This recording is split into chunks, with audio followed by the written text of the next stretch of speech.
하나님 말씀 함께 보도록 하겠습니다. 특별기도의 첫날 우리가 함께 나누길 원하는 말씀은 사도행전 9장 10절부터 15절까지 말씀입니다. 사도행전 9장 10절부터 15절까지 말씀, 우리 다 같이 한 목소리로 말씀 함께 보도록 하겠습니다. 그때에 다메섹에 아나니아라 하는 제자가 있더니 주께서 환상 중에 불러 이르시되 아나니아야 하시거늘 대답하되 주여 내가 여기 있나이다 하니 주께서 이르시되 일어나 직가러 하는 거리로 가서 유다의 집에서 5 사람 사울이라 하는 사람을 찾으라. 그가 기도하는 중이니라.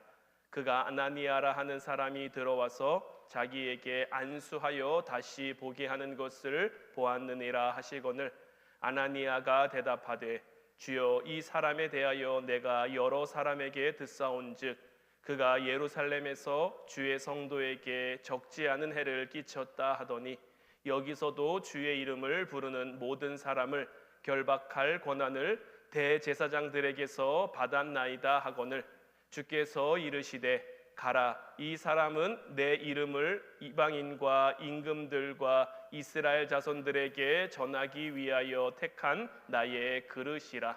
아멘. 오늘 기도의 첫날 우리가 함께 나누기 원하는 말씀의 제목은 희망 스토리는 여전히 남아있다입니다. 요즘에야 그렇지 않지만 고대 사회에서는 여성으로 태어나는 것이 참 힘든 일이었습니다. 고대 사회에서는 여성으로 태어나기보다는 남성으로 태어나는 것이 훨씬 유리한 그런 시대적 흐름들이 있었죠. 우리나라도 불과 몇십 년 전만 해도 여성들이 좀 많이 차별받고 피해받는 그런 시대를 지나왔고요. 오늘에는 그런 것들이 많이 개선되고 좋아지기는 했지만 이 모든 인류의 역사를 보면 여성들이 참 더 힘들고 아프고 어려운 시기를 보내왔단 말이에요. 이스라엘이란 나라 역시 마찬가지입니다. 북이스라엘은 아수르라는 나라에게 패망하고 혼혈족이 되고 맙니다. 이 아수르라는 나라가 이 북이스라엘을 멸망시키면서 어떤 정책을 치냐? 북이스라엘 사람들, 그러니까 북이스라엘 포로들을 끌어와서 자국민들과 결혼을 시킵니다. 또 자국민들을 북이스라엘의 사마리아나 주요 도시로 이주시켜서 그곳에 있는 사람들과 결혼을 시키고요. 그래서 자연스럽게 피가 섞이도록 하는 거죠. 그래서 북이스라엘의 뿌리가 완전히 끊어지도록 하는 정책을 이 아수르라는 나라가 폈단 말이에요. 모든 사람이 아마 다 좋은 가정을 이루길 원할 텐데 요한복음 4장을 보면 5명의 남자를 만났음에도 불구하고 번번이 그 인생을 실패해버린, 인생의 상처만 가득하다라고 평가할 수 있는 여인이 등장하는데 이 여인은 또 다른 남자를 만나 행복한 인생을 꿈꾸고 있습니다. 왜냐하면 그 시기에 여자 혼자서 할 수 있는 일이 없거든요. 과부와 고아는 율법으로도 도와줄 것을 정해 놓을 만큼 사회적 약자 중에서도 약자라고 할 수 있는 그런 사람들이었거든요.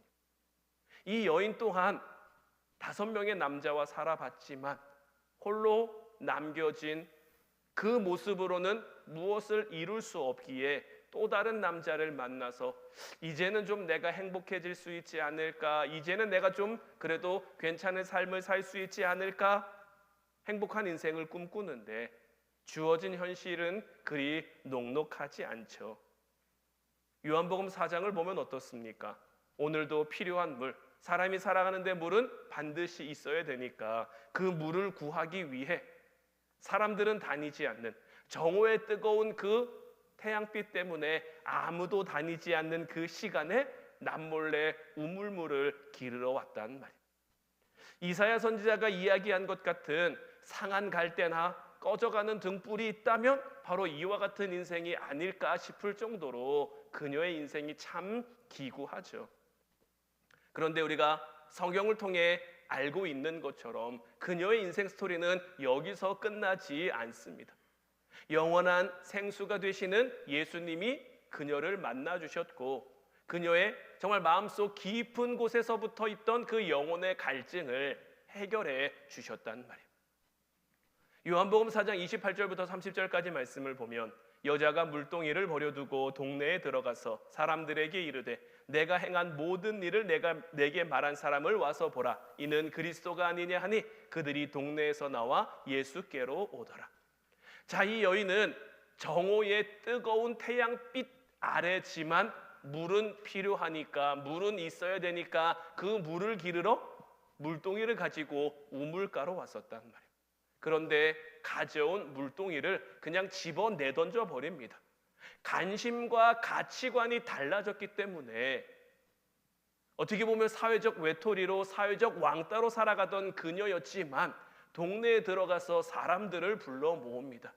예수님을 만나고 관계에, 그녀의 인생의 가치관에 변화가 생긴 거죠. 이전에는 그저 자기의 삶이 부끄러워, 자기의 삶이 민망해 숨기에 급급했지만, 다른 사람들과 마주하고 싶지 않았지만, 예수님을 만남으로 인해 그녀가 바라보는 세상이 달라진 겁니다. 사실 현실적으로만 놓고 보면요, 그녀에게 달라진 게 있습니까? 그녀는 여전히 어떻게 보면 손가락질 받을 만한 6 남자와 살고 있는 여인이란 말이에요. 참으로 기구한 그런 여인임에 달라지지 않았어요. 그런데 그녀가 바라보는 세상이 달라지니까 자기의 어떤 그런 부끄러운 모습들이 더 이상 부끄러움으로 남지 않는 것, 이런 것들을 다 이겨내고 마을로 들어가 사람들을 부릅니다. 사람들을 불러서 내게 말한 사람이 그리스도가 아니냐, 여기 메시아가 있다, 너희들도 와서 이 메시아를, 이 그리스도를 만나봐라, 이렇게 전하고 있는 거죠. 어찌 보면 깨어진 인생처럼, 어찌 보면 망가진 인생처럼, 희망이 없는 것 같은 그런 인생처럼 보일지라도 절망하고 포기하기에는 이른 거예요. 여러분들도 여러분들 나름대로 가지고 있는 여러분들만의 아픔, 여러분들만의 힘듦, 여러분들만의 문제가 있을 겁니다. 이 사마리아 여인과 비교해서 더하다고 말할 수 있는, 아니면 덜하다고 말할 수 있는 저마다의 아픔과 저마다의 문제가 있겠지만 그런 것들이 중요한 게 아닙니다. 예수님과의 아름다운 만남만 이루어지면 우리의 삶에도, 이 사마리아 여인의 인생 가운데도 놀라운 희망의 스토리가 쓰여진 것처럼 우리의 인생 가운데도, 이것은 우리의 현실이 변해서가 아닙니다. 우리의 처지 상황이 변해서가 아니라 하나님이 예수님을 통해 우리에게 보여주는 세상이 달라지니까, 그 보여지는 세상이 우리를 가슴 뛰게 하고 설레게 하고, 내 인생이 아프고 힘들고 어려울지라도 이런 것들을 이겨내고 이런 것들을 견뎌 하나님의 나라를 이 땅 가운데 세우도록 이끌어가는 것. 탈무드라는 책을 보면 하나님은 부서진 것들을 사용하신다라는 이야기가 있어요. 하나님께서는 철저하게 깨어지고 부서진 것을 사용하십니다. 왜냐하면 그렇지 않으면 생명을 얻을 수 없고, 그렇지 않으면 열매를 맺을 수 없기 때문인 거예요. 예수님께서 우리에게 주신 말씀 가운데 한 알의 밀이 땅에 떨어져 죽어야 자라고 죽어야 열매를 맺는 거지, 죽지 않고 그냥 있으면 그것은 그냥 한 알 그대로 있을 수밖에 없는 것. 내가 죽는 것 같은데, 내가 죽은 것 같은데, 여기에 하나님의 역사가 더해지고 하나님의 일하심이 더해지니까 풍성한 열매를 맺을 수 있게 되는 거죠. 하나님께서 그 누군가를 사용하심에 있어서는 그 어떤 제한도 없는 거예요. 하나님이 사용하지 못할 사람도 없는 거예요. 가을이 되면 추수를 해서 곡식을 창고에 거두는데, 창고에 저장되는 곡식은 어떻습니까? 요즘은 도리깨질 잘 안 하지만 예전에는 도리깨질이라는 걸 했죠. 도리깨질을 하면 곡식의 그 껍데기가 벗겨지죠. 곡식의 입장에서 보면요, 이 도리깨질을 당하는 건 굉장한 아픔일 겁니다. 맞는 것도 아플 거고, 껍질이 벗겨지는 것도 아플 거고, 그러나 껍질을 벗고 그 나온 것들, 그런 것들이 귀한 알곡이 되어 창고에 거둬들여지는 거고요. 우리가 음식을 먹을 때도요, 우리가 어떻게 맛을 느낍니까?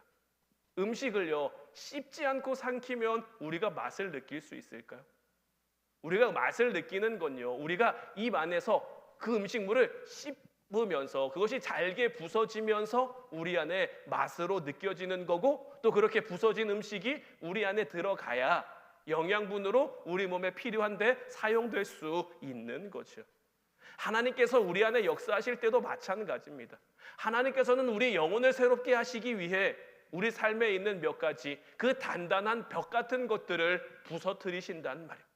우리를 단단하게 두르고 있는 그 자아의 벽이 깨지지 않으면, 어떤 내 선입견의 벽이 깨지지 않으면, 내 가치관의 벽이 깨지지 않으면 하나님이 우리의 깊숙한 곳으로 들어와 역사하실 수가 없는 거예요. 오늘 말씀은 사도 바울이 이제 주님으로부터 부르심을 받는 그 장면 이후에 이제 다메섹 도상에서 강한 빛을 통해 예수님을 만나고 이제 그 마을에 들어가 있을 때 하나님께서 아나니아라는 사람을 사울에게 보내시는 장면이죠. 사도 바울은 어떤 사람입니까? 당시 유대 사회에나 심지어는 로마 사회에서도 아주 유능한 인재 가운데 한 사람이었습니다. 그의 화려한 스펙이나 이력은 모든 사람이 부러워할 만한, 요즘 말로 금수저가 있다면 사도 바울이 아닐까라고 이야기할 수 있을 정도로 사도 바울은 화려한 스펙, 화려한 조건, 화려한 능력을 가지고 있는 사람이었어요. 그런데 하나님께서 사도 바울을 쓰심에도 지금 모습 그대로 사용하지 않으시죠.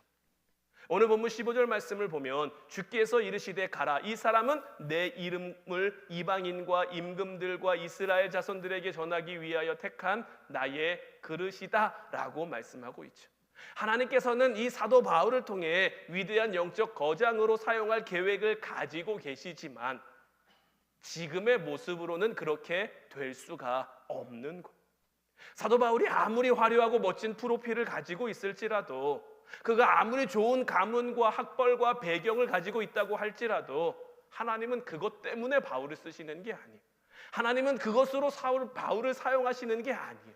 오히려 그건요, 자기 의와 영광을 드러낼 수 있는, 자기의 자랑거리를 만들어서 자기를 교만하게 할 수 있는 그러한 것들인 거죠. 그래서 오히려 하나님의 일을 향한 걸림돌이 될 수도 있는 거예요. 그래서 하나님께서는 바울을 부수고 깨뜨리시는 거예요. 철저히 낮아지고 또 낮아지고 또 낮아지도록. 그래서 그리스도인을 핍박하기 위해서 다메섹으로 올라가는 그 바울을 철저하게 깨뜨려 버리시는 거예요. 그의 자아를 부수고 그의 그릇된 심령을 부수고 그가 가진 옛사람을 부수어 하나님이 쓰실 만한 새로운 사람으로 만들어 가시는 거예요. 자, 사도행전 9장 1절 말씀을 보면요, 사울이 주의 제자들에 대하여 여전히 위협과 살기가 등등하여 대제사장에게 갔다라고 이야기하고 있는데, 자, 예수님을 만나기 전 사울의 모습은요, 살기 등등한, 위협이 가득한 그런 모습입니다. 그런데 주님께서는 그 살기를 그리스도를 위한, 그리스도를 향한 열정으로 바꾸어 주시죠. 그리스도의 몸된 교회를 세우는 에너지로 바꾸어 사용하기를 원하시는 거예요. 우리가 새해 들어서부터 팔복의 말씀을 함께 나눴죠. 팔복을 통해 주님께서 우리에게 주시는 말씀도 마찬가지인 거예요. 그 8가지 단계를 통해서 심령이 가난한 자로부터 시작해서 을을 위해서 박해를 받은 자가 되기까지 우리가 깨어지고 부서져야만 그 단계를 지나갈 수 있는 것이고, 그렇게 돼야만 하나님이 말씀하시는 복된 삶, 복된 인생을 살아갈 수가 있는 거예요. 그런데 우리의 삶 가운데 때로는 이렇게 깨어지는 것이 두렵고 부서지는 것이 무섭고, 아니면 이런 것들이 내가 왜 이렇게까지 해야 되지? 내가 왜 이렇게 돼야 되지? 좀 화나고 짜증 날 때도 있고, 하나님이 나를 부수시기 위한 그 작업을 하실 때 상처를 받을 수도 있고, 우리의 마음에 여러 가지 마음이 들 수 있지만 이 모든 것들 가운데 하나님께서 우리를 진짜로 만들어 가시는 과정이라는 것을 우리는 잊지 말아야 되는 거예요. 이걸 기억해야만 우리는 이 과정을 견딜 수 있고 이 과정을 버틸 수가 있는 거예요.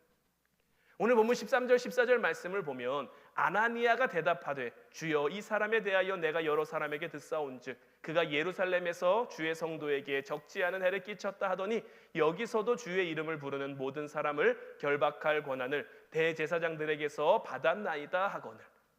사실요, 우리는 이 아나니아와 같은 마음으로 삶을 살아갈 때가 참 많아요. 아나니아와 같은 시선으로 주어진 삶의 자리를 바라볼 때가 많단 말이에요. 하나님은 누구나 변화시킬 수 있는데, 하나님은 누구든 사용하실 수 있는데, 우리의 짧은 소견을 가지고, 우리의 그릇된 선입견을 가지고 우리에게 맡겨진 삶을 바라보면 때로는 이건 이래서 안 될 것 같고, 때로는 저건 저래서 안 될 것 같고, 아무리 하나님이지만 좀 내 마음에 드는 대로 해줬으면 하는, 지금 아나니아도 주님의 부르심 가운데 지금 얘기하고 있는데 이 얘기하는 게 뭡니까? 주님이 말씀하신 대로 하고 싶다는 겁니까? 안 하고 싶다는 겁니까? 안 하고 싶다는 거죠. 왜요? 이 사울이라는 사람이 자기 마음에 드는 사람이 아니거든요. 여기서도 주의 이름을 부르는 모든 사람을 결박할 권한을 대제사장에서 받아온, 우리와 함께 할 수 없는, 우리와 가까워질 수 없는 그런 사람이라고 사울을 아나니아 스스로 단정하고 판단하고 정죄해버리고 있는 거죠. 그러나 우리가 분명히 기억해야 할 것은 저와 여러분들을 변화시킨 그 주님은 다른 사람 역시 변하지 않을 것 같은, 달라지지 않을 것 같은, 저 사람은 안 되는 사람이야 이런 마음이 들게 하는 그런 사람 역시 얼마든지 하나님의 귀한 일꾼으로 변화시켜갈 수 있고 세워갈 수 있다는 것을 우리는 잊지 말아야 되는 거예요. 하지만 이러한 과정에는 깨어짐이 필요하고, 깨어짐에는 고통을 수반하게 마련이죠. 그러나 하나님께서는 깨어진 자를, 하나님이 깨트리시면서 그 깨어진 자를 그냥 두시는 게 아니라 새로운 길을 제시하는 것. 사마리아 여인에게 새로운 세계를 보여주셨던 것처럼, 사도 바울에게 새로운 세계를 보여주셨던 것처럼, 아나니아에게도 사울을 통해 펼쳐질 그 새로운 그 세계를 보여주신 것처럼 저희들을 향해서도 마찬가지인 것. 우리의 자아가 깨어지면, 우리의 마음이 깨어지면 뭔가 끝날 것 같지만, 뭐가 안 될 것 같지만 하나님이 우리에게도 새로운 세계, 새로운 길을 제시하시고 열어주시는 것. 그렇게 깨어진 자만이 하나님의 비전을 향한 그릇으로, 사도 바울에게는 이방인을 위한 사도라는 그 그릇으로 하나님이 부르신 것처럼 저와 여러분들에게는 하나님이 저와 여러분들을 부르신 그 뜻과 목적이 있는 것. 그런데 우리가 깨어져야만 그 하나님의 뜻을 깨달을 수 있는 것이고, 그렇게 쓰임받을 수 있게 되는 것. 갈등의 현장에는요, 늘 깨어짐의 문제가 도사리고 있습니다. 우리의 삶을 살아가다 보면 때로는 갈등이 생기죠. 때로는 다툼이 생긴다는 말이에요. 왜 갈등이 생기고 왜 다툼이 생길까요? 이유는 간단합니다. 서로가 다 깨어지려고 하지 않기 때문입니다. 왜 깨어지지 않으려고 합니까? 깨어지면은 아픈 고통이 수반되기 때문이죠. 때로는 자존심이 상하기도 하고, 때로는 상처받기도 하고, 이런 것들이 나로 하여금 그 길을 가고 싶지 않도록, 그 길을 걷고 싶지 않도록, 가기도 전에 가보지도 않고 지레 이 길은 가면 안 될, 이 길은 가면 힘들, 이 길은 가면 어려울 그런 것이라고 지레 겁먹고 포기하도록, 주저앉도록 만들어버리기 때문이죠. 근데 이런 모습은요, 하나님이 만드신 공동체 가운데서도 요즘은 얼마든지 일어납니다. 하나님이 만드신 공동체가 무엇입니까? 가정과 교회죠. 가정과 교회, 하나님 나라를 이루어가야 할 곳인데, 이런 하나님 나라를 이루어가야 할 가정과 교회에서도 행복보다는 갈등의 이야기가, 행복보다는 다툼의 이야기가, 행복보다는 분쟁의 이야기가 많이 들려오고 있는 이런 시대입니다. 왜 그렇습니까? 이건 역시 마찬가지로 깨어짐과 부서짐에 대한 저항감 때문인 거죠. 예수님께서는 이 땅 가운데 왜 오셨습니까? 우리를 섬겨주러 오신 거죠. 우리를 위해 오신 것. 오시지 않아도 되는데 그 귀한 분이 왜 오십니까? 우리를 위해 깨어지기 위해, 우리를 위해 부서지기 위해 오신 것. 우리를 향해서 그 섬김의 본을 보여주신 것이고, 내가 걸어간 이 길을 우리에게도 따라오라고 말씀하시는 거죠. 이제 바라기는 하나님께서 여러분들을 세우시기 위해 깨뜨린다라는 것을 기억하는 여러분들 되시기를 주님의 이름으로 축원해 드립니다. 하나님의 뜻을 이루어갈 여러분들을 그 사명자로 세우시기 위해 여러분들을 깨뜨리고 부수시는 과정을 이루어 간다라는 것. 그러나 그것은 거룩한 아픔이고 고상한 상처라는 것. 이것을 기억할 수 있는 여러분들 되시기를 주님의 이름으로 축원해 드립니다. 누가복음 7장 36절부터 38절까지 말씀을 보면 한 바리새인이 예수께 자기와 함께 잡수시기를 청하니 이에 바리새인의 집에 들어가 앉으셨을 때에 그 동네에 죄를 지은 한 여자가 있어 예수께서 바리새인의 집에 앉아 계심을 알고 향유 담은 옥합을 가지고 와서 예수의 뒤로 그 발 곁에 서서 울며 눈물로 그 발을 적시고 자기 머리털로 닦고 그 발에 입 맞추고 향유를 부었다라고 기록되어 있는데, 이게 시몬이라는 바리새인 집에 예수님이 청함을 받았을 때 그 집에서 일어난 일입니다. 자, 한번 여러분들이 이 장면을 머릿속으로 상상해 보세요. 한 여인이 자기 머리털로 예수님의 발을 닦습니다. 그리고 그 발에 입 맞추고 향유를 붓습니다. 이 그녀의 이런 행동 때문에 온 집안은 향유 냄새가 가득하게 됐을 거예요. 이 모든 것들은 그 향유 옥합을 깨뜨렸기 때문에 가능한 거죠. 시몬은 발 닦을 물도 주지 않았는데, 예수님을 제대로 환영하지 않았는데 그녀는 자기를 깨뜨려 전심으로 주님을 환영하고 맞이한 거죠. 그런데 여기서 사실은 더 중요한 게 있습니다. 이 여인이 예수님께 나왔는데 머리를 풀고 나왔어요. 여러분들 그 예수님 시대의 어떤 성화나 이런 것들 보면요, 여인이 머리를 풀고 다니지 않습니다. 단정하게 묶든지 머리에 뭘 쓰든지 이러고 다닙니다. 그런데 여자가 자기의 머리를 풀고 예수님 앞에 나왔다라는 것은 자기의 부끄러움을 감수하고 예수님께 나왔다는 거예요. 그러니까 당시에 통용되던 그런 사회적 관념을 그녀는 과감하게 깨뜨린 거죠. 아무리 죄가 많은 여인이라고 할지라도 한 남자 앞에 자기 머리를 풀고 그 앞에 앉아서 자기 머리칼로 그 발을 닦는다?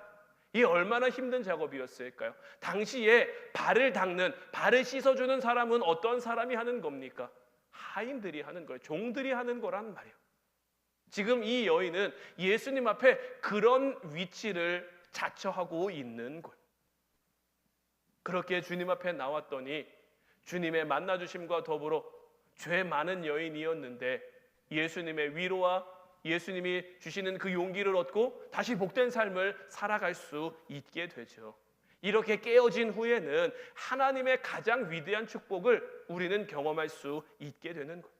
물론 깨어지는 그 과정 중에는 축복을 분별하기가 어렵죠. 왜냐하면 우리가 고통당할 때는 그 고통이 너무 힘드니까, 고통이 너무 아프니까 이게 나아질 수 있을까? 이게 괜찮아질 수 있을까? 이게 치유될 수 있을까? 이런 생각이 들기 때문이죠.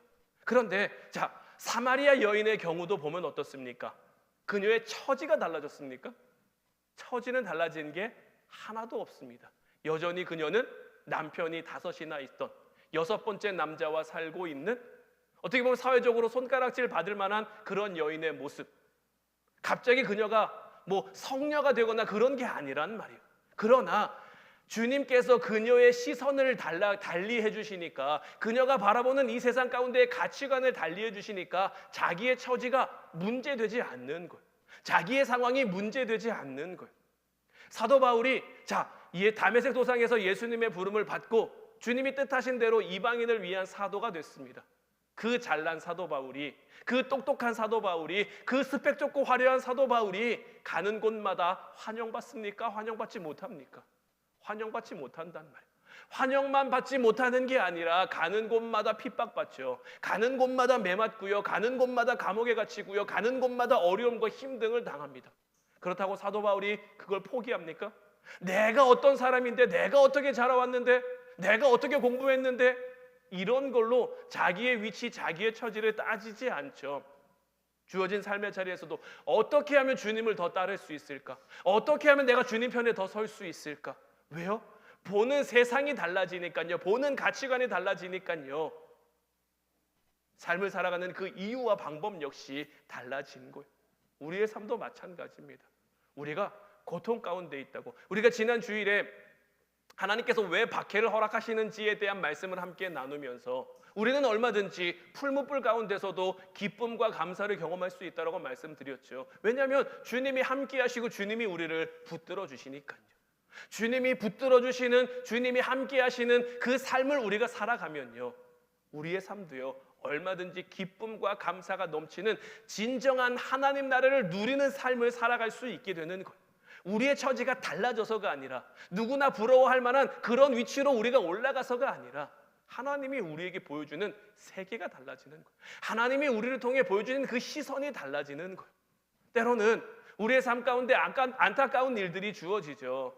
사랑하는 이들의 어떤 아픔이나 죽음이나 이런 것들도 참 우리를 너무 힘들게 하는 것들이고, 여러 가지 문제나 어려움들도 당연히 우리를 힘들게 하고 어려워하는 것들이고, 육신의 연약함이나 괴로움 이런 것들도 우리를 참 힘들게 하고 어렵게 하지만, 이런 것들을 통해서 하나님이 일하신다라는 것을, 이런 것들을 통해 나를 낮추시고 나를 깨뜨리시고 나를 부숴 존귀한 하나님의 자녀로, 하나님의 도구로, 하나님의 일꾼으로 세워간다라는 것을 이제 깨닫는 저와 여러분들 되셔서 이 땅 가운데 희망의 메시지는 아직 있다라는 것, 이 땅 가운데 제가 희망이고 여러분들 한 사람 한 사람이 희망이라는 것을 이제 맡겨주신 삶의 자리에서 증명할 수 있는, 드러낼 수 있는 저와 여러분들 되시기를 주님의 이름으로 축원해 드립니다.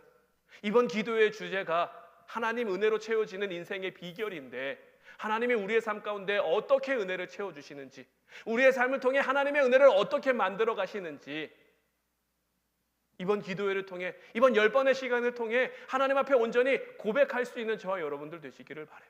이제 나의 짧은 소견, 나의 짧은 생각, 나의 짧은 욕심, 이런 것들은 내려놓고 주님의 뜻을 향해 나아갈 수 있는, 오늘 이 밤 이제 우리가 같이 기도할 때에 하나님, 오늘 이 밤 우리의 자아가 깨어지기를 원합니다. 나의 마음이 깨어지기를 원합니다. 하나님, 어리석고 연약한 나의 마음을 주님의 뜻대로 변화시켜 주시옵소서. 사마리아 여인을 변화시키셨던 것처럼, 사울을 변화시켜 바울로 만드셨던 것처럼, 아나니아를 하나님의 뜻에 순종하는 이로 변화시켰던 것처럼, 오늘 이 밤 우리의 마음을 변화시켜 하나님의 뜻을 이루는 하나님의 일꾼 되게 하여 주시옵소서. 우리 찬송가 254장 내 주의 보혈은, 이 찬송가의 후렴 보면요, 내가 주께로 지금 가오니 십자가의 보혈로 날 씻어주소서라고 하고 있는데, 오늘 이 밤 주님, 우리가 주님께 나아갑니다. 우리가 부르짖음으로 주님 앞에 나아갈 때에 십자가의 보혈로 우리를 씻어주셔서 이제 우리가 바라보는 세상이, 우리가 바라보는 시선이 달라져 주님의 뜻을 이루는 우리가 되게 하옵소서. 우리 같이 찬양하고 기도하도록 하겠습니다.